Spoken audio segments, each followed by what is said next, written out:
მოგესალმებით. მე ვარ ნინა შონხოფი და ამ ვიდეოში მე მინდა გაჩვენოთ, როგორ შეადგინოთ თქვენი ვედური რუკა. არსებობს ბევრი საიტი, სადაც შეგიძლიათ ვედური რუკა შეადგინოთ.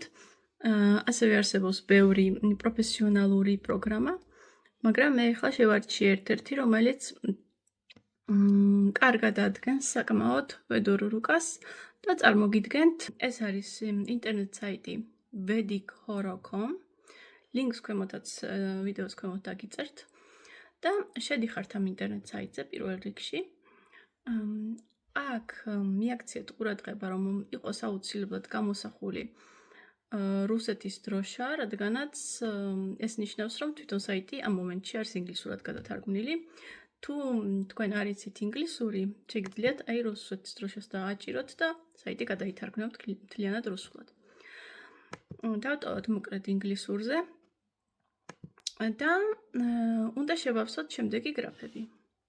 პირველი name of event აქ წერია და აქ აუცილებელი არ არის, რომ ნამდვილი სახელი შეიყვანოთ, რაც გინდათ ის შეიყვანეთ, უბრალოდ რაღაცა სიტყვა უნდა იყოს, შეგიძლიათ ნამდვილი სახელი შეიყვანოთ და აქ უთითებთ დაბადების თარიღს თქვენსას,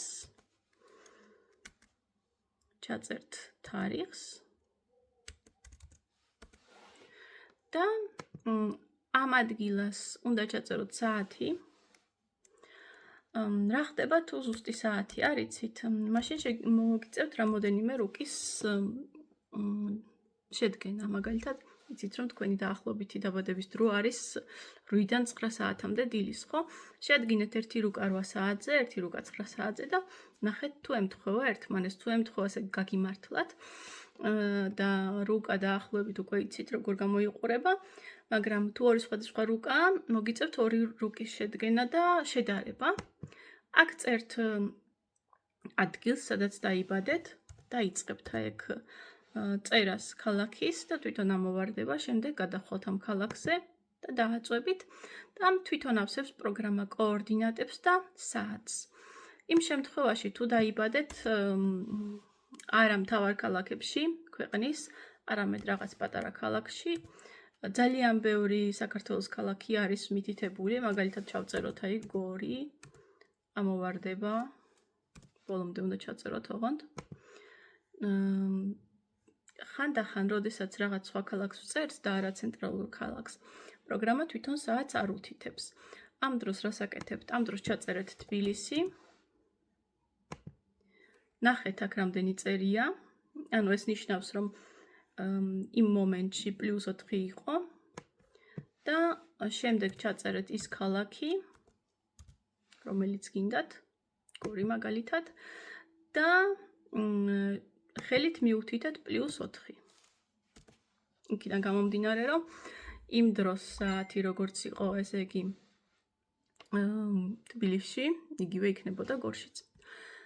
და შემდეგ აწვევით calculates, აქ არაფერი არ მონიშნოთ. calculates და აწვევით და სისტემა შეგიდგენთ რუკას. რუკა ესე გამოიყურება, სამი სხვადასხვა რუკა არის და ეს პირველი არის თქვენი მთავარი რუკა. მთავარ რუკაში ჩანს მთლიანი მონაცემები ადამიანის. ამ ორ რუკას თავიდან ყურადღება არ მიაქციოთ, შემდეგ თუ უფრო ღრმად დაინტერესდებით ასტროლოგიით, რა თქმა უნდა, ამ ორ რუკასაც გასწავლით რა არის, ან ჩემ კურსებზე ისწავლით ასტროლოგიას, მაგრამ თავიდან ეს რუკა არის თქვენი რუკა. ეხლა აქ რა ხდება? თითოეული დანაყოფი არის სახლი. არსებობს 12 სახლი და ამ 12 სახლში განთავსებული არის 12 ნიშანი. თუ თქვენ წარმოდგენა გაქვთ დასავლურ ასტროლოგიაზე, დაახლოებით გეცოდინებათ სახლები რა არის და ნიშნები. დასავლურისგან განსხვავებით, აქ თითოეულ სახლში არის ერთი ნიშანი. მაგალითად, ეს არის პირველი სახლი, ეს არის მეორე სახლი, მესამე და ასე შემდეგ. და პირველ სახლში აქ არის მე-9 ნიშანი, ანუ მშვილდოსანი. ეს რიცხვები არ ნიშნავს სახლებს, არამედ ნიშნავს ზოდიაქოს ნიშნებს. მაგალითად, აქ ერთიანი როცა წერია, ეს ნიშნავს, რომ მე-5 სახლში ხდება აქ ვერძი. ანუ ამ ადამიანის ასცენდენტი იქნება მშვილდოსანში, ანუ მე-9 ნიშანში. ანუ, როდესაც რაღაცას გაიგებთ, რომ ასცენდენტით რა ხართ, ვედური რუკით, აი ეს ადამიანი იქნება მშვილდოსანი. აქ რომ იყოს 7-იანი, მაგალითად, იქნებოდა სასწორი, ანუ მე-7 ნიშანი. მიყოლება არის იგივე, რაც დასავლურში, ანუ პირველი არის ვერძი, მეორე არის კურო და ასე შემდეგ. ესე გაიგებთ თქვენი ვედურ ასცენდენტის ნიშანს. ასცენდენტი ესე წითლად არის მონიშნული და ყოველთვის პირველ სახშია ყველა რუკაში. შემდგომ რა ხდება? პლანეტები. აი ეს შემოკლებული ვერსიებია პლანეტების, მაგალითად, არის მთვარე და ასე შემდეგ და ამ რუკაზე ჩანს რომელი პლანეტა რომელ სახშია. აქ generals თუ დააწვევით, აქ არის უბრალოდ პლანეტების გრადუსები, რომელ გრადუსზე იმყოფებოდა და რომელ ნიშანში და თუ პერიოდები გაინტერესებთ, ანუ რა პერიოდს გადიხართ რომელი პლანეტისას ამჟამად, უნდა დააჭიროთ periods აქ და აი აქ იქნება ყველა მთავარი ვიშმოტარი დაშა იქნება აქ მოთავსებული და შეგიძლიათ გადახედოთ რომელი პლანეტის პერიოდს გადიხართ.